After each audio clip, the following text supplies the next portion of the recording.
You know, the State of the Union address is always a huge political deal. But honestly, the commentary around it can tell you just as much. So today, we're going to break down one specific take from commentator Erin Molan.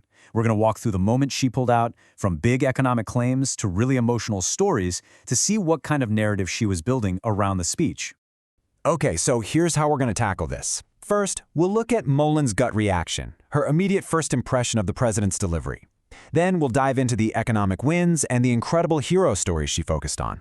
After that, we'll get into the more tense moments, the confrontation she detailed, and we'll wrap it all up with her big takeaway on the partisan divide in the room.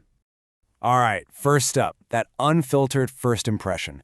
How did she think the president did, right out of the gate? You know, this initial take is so important because it really sets the stage for everything else she has to say.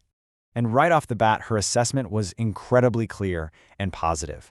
You can see from this quote, she called the performance sharp, said he was confident, didn't stumble. This really framed her entire analysis in a pretty favorable light from the get-go. So, from the style of the delivery, the commentary then pivots to the substance.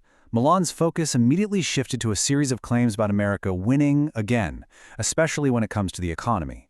So these are the specific economic claims that Molan chose to highlight. You've got energy, deregulation, job numbers, the whole shebang.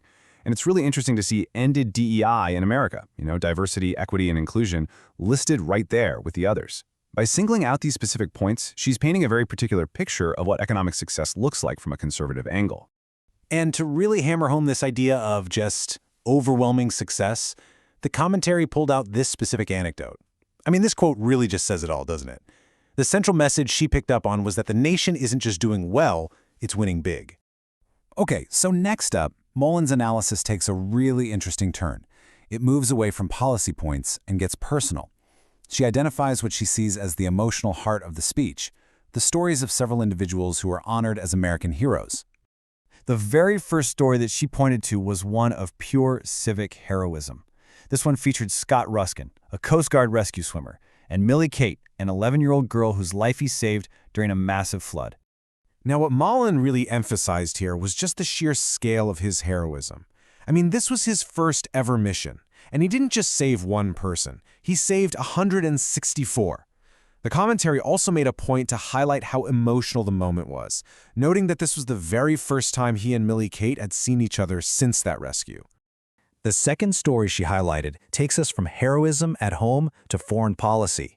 It was all about the emotional reunion of Enrique, a political prisoner from Venezuela, with his niece, Alejandro, right there in the gallery. And the way her analysis framed it, this wasn't just a touching moment. It was presented as a direct result of the administration's foreign policy.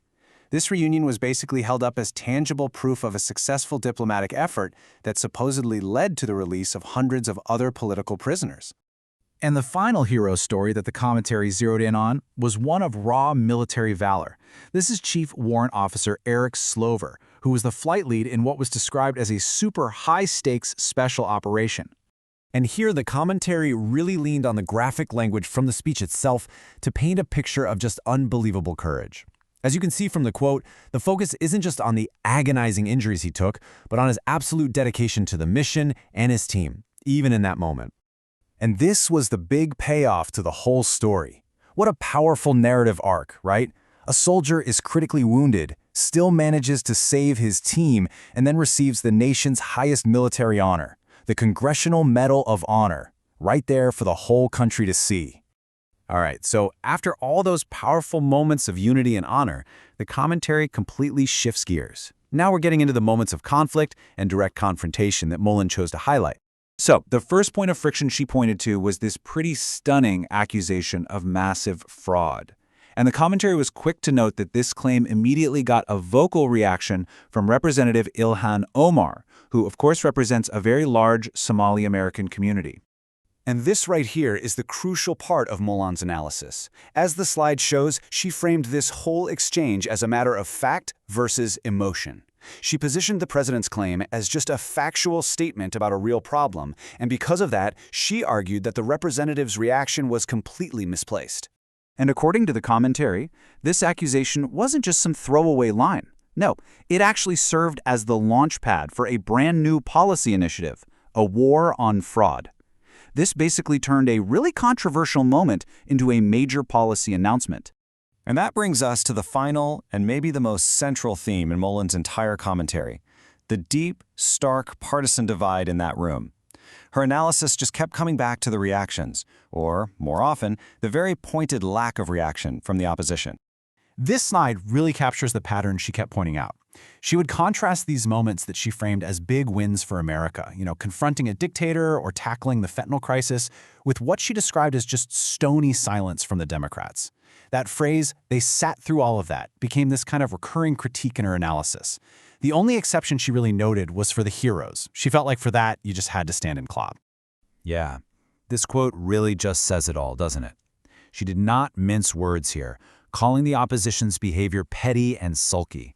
You can almost feel her frustration, that in her view, there were these moments that should have been bigger than politics, but just weren't. And that kind of leaves us with this final question to chew on. It's pretty clear that for this commentator, the main story wasn't just what was in the speech, but how the audience reacted to it.